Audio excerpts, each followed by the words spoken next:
Do you feel, and maybe you're representing a lot of us in the private sector, but do you feel that your achievements in the private sector are underappreciated and, better yet, misunderstood and labeled, as Jerry Brown has, almost to the egregious point of being Nazi-like? I mean, where have we lost track in California for success in the private sector and profits then used for the good of the state in trying to win a gubernatorial race? Well, I think the professional politicians and the Democratic operatives have lost sight of why experience in the private sector is valuable, and they do dismiss it out of hand. What I will tell you is the voters have not lost sight of this.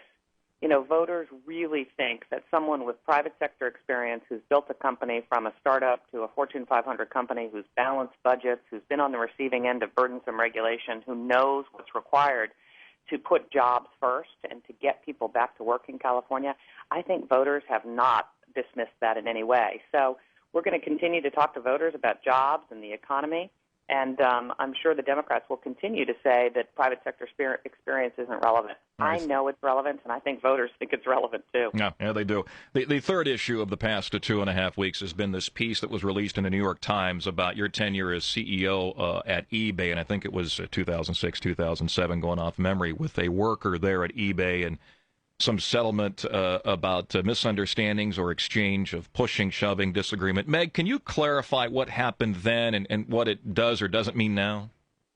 Yeah, so let me just give you the facts.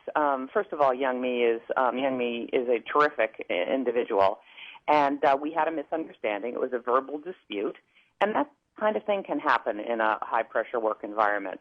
And we put it behind us a long time ago.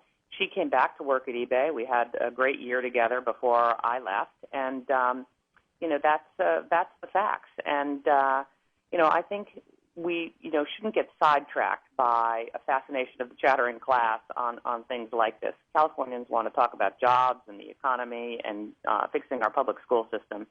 So that's the facts on the incident at eBay. And she came back to work. I mean, I think that's a major thing to highlight, is that she returned to eBay, and I'll add my opinion, and please, Meg, take it where you will.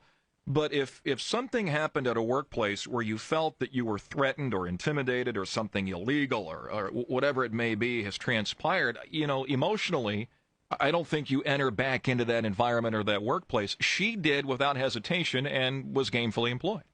Yeah. And she was a respected colleague of mine, an incredibly valued asset to the company, and I'm glad she's still at eBay.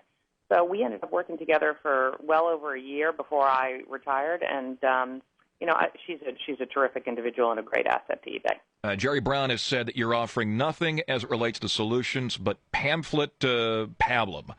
And yet Jerry Brown recently said in a joking way, which I guess he's auditioning for a comic stand-up somewhere these days, but he said, hey, vote for me and I'll tell you what my ideas are after the election. Meg, what's the difference between you and Jerry Brown when it comes to the budget solution here in Sacramento?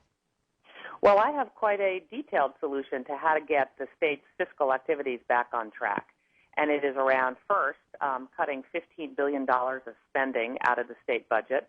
And that, of course, I've been quite specific about how I want to do that. That's public employee pension reform, welfare reform, improving management and using technology to do more with less and fight fraud.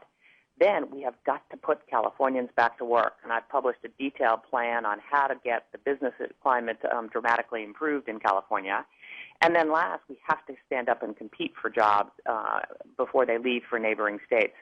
So I have been very specific in a 48-page policy manual, and Jerry Brown has put out nothing. So I find it interesting that he is critical of the work that I have done because he has done no work yet. So, I challenge him to put out a policy book exactly like mine, and then we can have a good debate about the issues. But he has been enormously vague, and I did laugh when he said, I've got a plan to balance the budget, but I'll tell you after the election. Yeah. That was perfect. Yeah, well, I mean, it seems to be exactly what's going on, because I do research every day for the show, Meg. I can't find much to hang my hat on when it comes to Jerry Brown saying I would do, A, B, and C, or 1, 2, and 3. No, he has been not specific at all, Eric, and he's going to have to be. I mean, I don't think that the people of California will elect a governor without quite a specific plan, because this is a crisis, right? This is, it really matters who the next governor of California is, And that's one of the reasons I decided to write down my approach in black and white in a booklet that people could get their hands around and read and decide whether they agreed with me or not.